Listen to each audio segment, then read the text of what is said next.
start off with an argument that has gone on for some time and it keeps recurring.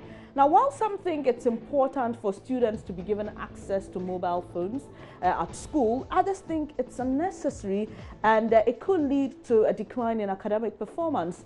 One person whose comment on the use of mobile phones by senior high school students in school is making people talk is educationist Anis Hafa. He is advocating for the use of mobile phones by students, stressing that it was a backward tendency for students to be restricted from using smartphones in a world that is dominated by technology. What do you make of this? Let's get onto Facebook and pick some of your comments. Hail the Michael Sawado says students have made good and are still performing wonders with smartphones. Does the minister have a teaching background? Does he know what it takes to teach in deprived areas in Ghana? Why not rather provide each pupil right from primary school with a laptop computer? Mr. Minister, have you thought of the pockets of the farmers out there? Have you thought of the unnecessary pressure you put on some parents? Name at least 5 developed countries where use of smartphones is permitted in school. Okay, hail the Michael. I'm sure you didn't get this well. This is the minister who's advocating for this, actually an educationist. Anyway, point well noted.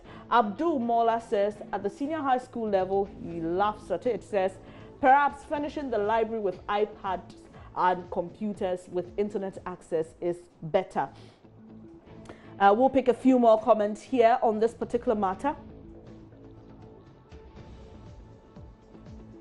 Abdul Mola, okay, I've read that already. Wellington Achichugbi says, I think it's a good idea. People who think it's not are those who are producing modern slaves who are not in chains, however, are in debt, neglecting the progress of humanity. I support the use of mobile phones by SHS students. Cindy Mon says, more failures will be recorded if not well regimented. Okay, we those handling these students know what is happening, even with a ban on the use of mobile phones. To me, I don't think we need to revisit this issue in the first place. Strict rules should rather be enforced to stop students from using mobile phones in school, since it will not help them. Okay, so this is coming. I suppose you're a teacher or an educationist or something of the sort, because you're claiming to have first-hand experience with senior high school students and the use of mobile phones. But Seydou Kumbil says, well, they can use it in the school, but not in my class, when they're supposed to focus all their attention on what I'm teaching.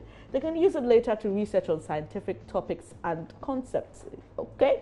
Faisal Abdul Raul says, I second him because most students send phones to school, even though it's not allowed. They should be given the free will to use phones. I don't think this will make them not steady. The wise ones will use it wisely. And Kwame Ali says, using phones by senior high school students will make them outlaws. Okay. He thinks that they would use it for porn, calling so-called partners late at night, surfing the social media. Using smartphones is totally lawlessness by senior high school students. Richard Kwesi, an info, says, it's not a bad idea, but are the students going to use the phone for learning or to chat and browse for necessary things on the internet? If not, it wouldn't be possible and we will not get the best out of it. Okay, so once in a while I like to pop in my opinion as well, so it's interactive, isn't it? Let me just tell you what I think.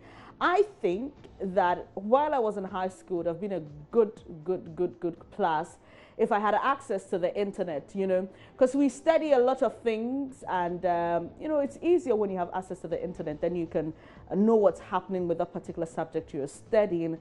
However, this is my suggestion that, the students maybe take the mobile phones before they go to bed and give it back to them when it's time for lessons or a certain period that allows them to have access to the internet. Why not? Well, that's my humble opinion. But let's just get more of your comments on this particular matter. Emmanuel Labi says, for me, it will help improve my teaching skills and make teaching and learning easier because even the laptops given by government do not function, and no electricity in the schools too. So it's good. Ghana must be a technology country, okay? And Amwa Evelyn says, when this is implemented, Ghana will experience low academic performance at the SHS level. Emmanuel Labi thinks it's a lie, says it's a lie, please. And Richard Kwesi Info says, yes, and he thinks it will increase crime rates and teenage pregnancy in Ghana. Because the students will now have to take money from their parents for credit. If not, they'll go, in for a boyfriend to do that for them. Ivan Dankwatechi says it will be good for them and we the teachers as well. It's only a matter of giving proper instructions to prevent any mismanagement. I just love the fact that we've got teachers also commenting on this particular matter because, you know, they deal with the students firsthand. So it's just good to hear what they have to say about this particular issue. And Kofi Boateng says, and who said they are not using their phones? The best thing is to equip their labs if they have any at all, per my personal mind. Mike App says, junior high school or senior high school, well, that will not be bad, but measures must be put in place to check abuse because students will be compelled to use them for other purposes rather than the purpose of learning.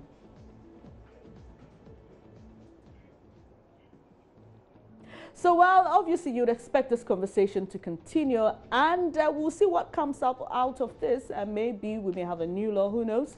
And maybe students will be allowed to use their phones, but like others suggest, in a restricted manner. Away from that, President Buhari returned to Nigeria over the weekend after a 3-month medical leave in the UK. But guess what? He can't work from his office because rats damaged furniture and the air conditioner while he was away. Well, the government spokesperson, Garba Shehu, says President Buhari's office needs renovation. And he told the BBC he has a well-equipped office at home, so he can work from there. Meanwhile, the first weekly cabinet meeting that President Buhari was due to attend since returning from his leave has been cancelled. His special advisor, Femi Adesina, made that revelation in a statement. This has generated a lot of conversation on social media. Others think this story about rat invasion at the office of the Nigerian president is too good to be true. Well, others think, well, who knows? Maybe it's actually true. So let's get on to Twitter first before we get your comments on this particular one at Facebook. So the BBC Africa tweets Nigeria's leader chased, quote unquote, from office by rats. And so there are a lot of comments there. People actually, you know how it's done on social media. You get people doing all kinds of things. So Oluyemi Fasipe says, breaking, the leader of the destructive rats that invaded and destroyed President Buhari's office has been captured alive. Details soon. So it's actually not only a Ghanaian thing. People just try to make jokes out of, trending stories. And at Semilofe Akoni says, I saw rock rats. Don't worry, I'll send you something once I'm settled here. Things are hard here too. Buhari doesn't even leave food for us. Okay, so that's, I'm sure that's supposed to be a conversation between Tom and Jerry the Mouse. Well, Mr. Jack Robinson says, worst administration in the history of this nation. Imagine lying on rats. Oh, you're trying to say, okay, putting the lie on rats because rats don't have a national leader that can talk. Interesting, interesting comments about this particular one. And how Buhari met his office when he returned. Rat concert with elite rats from every state capital in the nation. Ratcation. All right, so that's actually give over there. And there's a lot of this. I mean, you can get onto Twitter and if you're interested, you can join the conversation. But at Reno Moki says, if you're wondering why the rats in your city have reduced, wonder no more. They've all relocated to seek greener pastures at Aso Rock. I'm sure that's supposed to be the president's, well, I don't know, probably someone else's Twitter handle.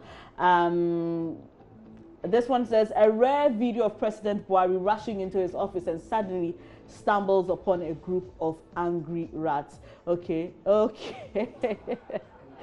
Oh my goodness, Twitter is interesting, isn't it? So this is supposed to be President Buhari entering his office and seeing rats. So he cannot work from there. We hear now that his office has to, undergo some renovation. Interesting. I don't know what you think, but this is hilarious. Anyway, so that's what's happening on Twitter, and a lot more comments and tweets there. And this one says, when President Buhari's aides finally catch the rats that scattered their Oga's office. All right. And there you have a picture of some rats, or hey, this one looks like mice, not rats. Anyway, being hanged over there. And it will be interesting, As we go along, we would see how long it would take, the Nigerian government to clear or to renovate the furniture and air conditioning systems that have been damaged by these rats, and have President Buhari back in his office. Hopefully, our Nigerian friends would have their president back in his office. So, Favor Onyozri says, how can you say the rats spreading Lassa fever have been living inside Aso Rock all this while? Oh, interesting. I mean, I don't know, but this story. Anyway, let's hear what you have to, say about that, because we all know that President Buhari isn't well. He's not been doing well, and he's come out to even say he's never been sick this way his entire life. So to have him come back to the country over the weekend and say he cannot work in his office because rats have destroyed stuff then, so he has to work from the house. Well, hopefully you'll be able to, renovate quickly, and then you get him back in office. So we also posted this on our Facebook page, and there are some comments there. And Mark Amaza says, rats like to be around garbage. Remove 2 letters from garbage. What do you have? Which 2 letters? Okay, I don't know which 2 letters to remove. You should have hinted which of the 2 letters to remove, but. Oh, all right. So some people are actually tweeting Gaba, and then he's, laughing at that himself. So there it is. Interesting hashtags over there. Interesting comments over there.